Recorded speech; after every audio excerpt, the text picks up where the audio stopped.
So yung sa intro natin, ayan, A minor 7, C or C at 9, G,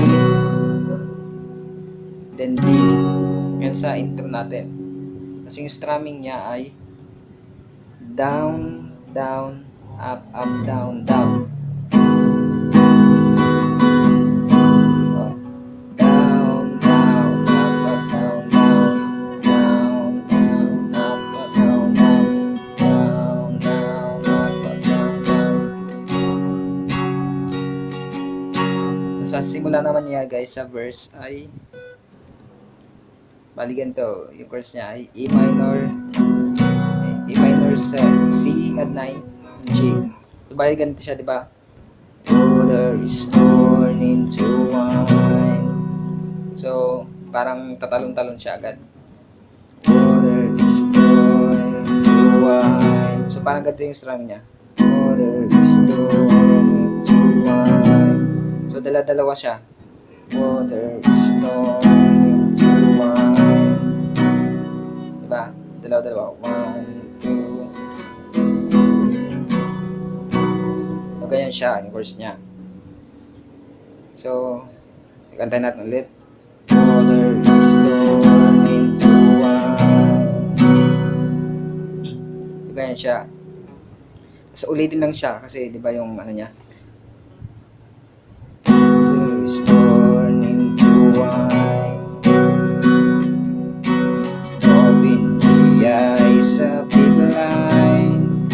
There's no one like you. I E minor 7.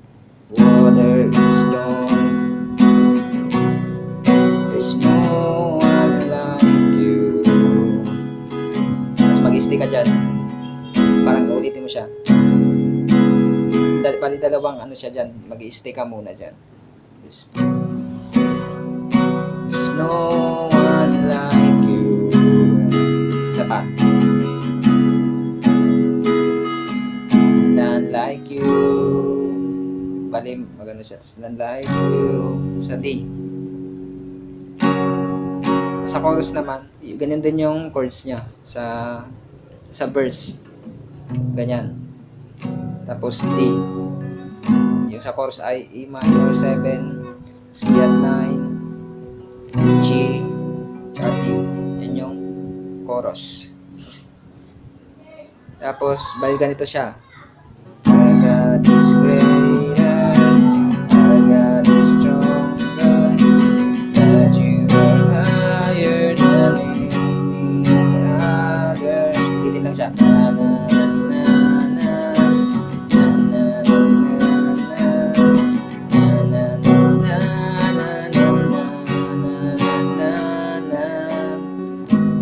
Siya guys. Tapos sa sa may pinaka-bridge niya, in if God is with us, in if you ever stop us.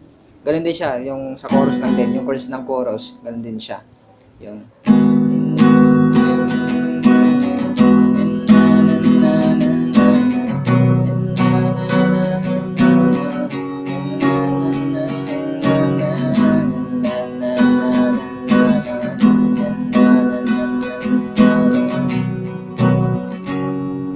ganyan lang siya guys. So ulit natin siya sa pinakauna. So ganito na siya. Water is torn into wine. Open the eyes of the blind. There's no one like you. None like you. Into the darkness to shine. Out of the ashes we rise. There's no one like you. None like you. Chorus.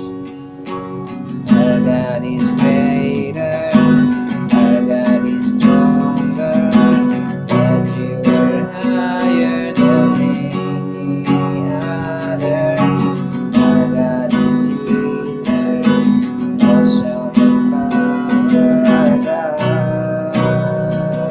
our God.